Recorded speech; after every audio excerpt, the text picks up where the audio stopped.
यतीम लड़की और जालिम चचा, अल्लाह की रहमत देर से आती है, अंधेर से नहीं। एक छोटे से गांव में जैनब नाम की एक मासूम लड़की रहती थी। जब वो सिर्फ 7 साल की थी तो उसके वालिद एक हादसे में वफात पा गए। चंद महीनों बाद उसकी माँ भी शदीद बीमारी की वजह से दुनिया से चली गई। यूं जैनब उस दुनिया में बिल्कुल अकेली रह गई। इसका एक चचा था, रशीद, जिसने लोगों के सामने तो जैनब की कफालत का ऐलान किया, मगर हकीकत में वो बहुत जालिम और लालची इंसान था। जैनब के वालिद की थोड़ी सी जमीन और घर भी उसने अपने नाम करवा लिया।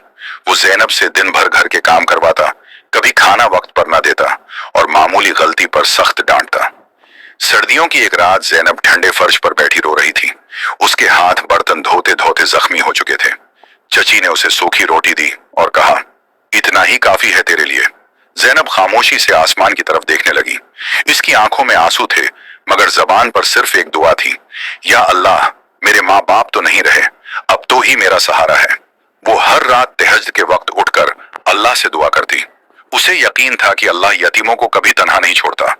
एक दिन गांव में एक नेक दिल बूढ़ा ताजिर आया।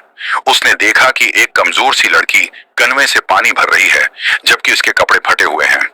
ताजिर ने प्यार से पूछा, बेटी, तुम्हारे वालिद कहाँ हैं? ये सुनते ही जैनब की आंखों से आंसू बहने लगे।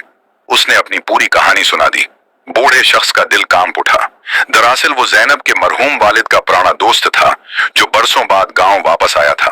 उसने फौरन गांव के लोगों को जमा किया और रशीद चचा की हकीकत सबके सामने बयान की। गांव वालों को मालूम हुआ कि रशीद ने यतीम बच्ची का हक खाया है। लोगों ने उस पर सख्त नाराजगी जाहिर की और पंचायत ने फैसला दिया कि जैनब की जमीन और घर उसे वापस किए जाएं।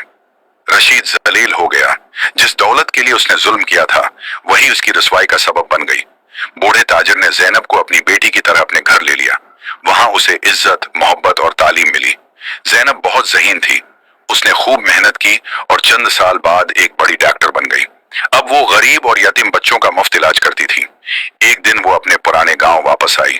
वही गलियां, वही रास्ते, मगर अब जैनब की किस्मत बदल चुकी थी। लोग इज्जत से उसका इस्तकबाल कर रहे थे। इसी दौरान उसे खबर मिली कि उसका चचा रशीद शदीद बीमार है और उसके अपने बच्चे भी उसे छोड़ चुके हैं। लोग कहने लगे, ये अल्लाह का इंसाफ है। जैनब खामोशी से उसके घर गई। रशीद कमजोर हालत में बिस्तर पर पड़ा था। जब उसने जैनब को देखा तो रोने लगा। बेटी, मुझे माफ कर दो, मैंने तुम पर बहुत जुल्म किया। जैनब की आंखों में नमी आ गई। उसने आहिस्ता से कहा, चचा, अगर अल्लाह माफ करने वाला है तो मैं कौन हूं? की आंखों में नमी आ गई।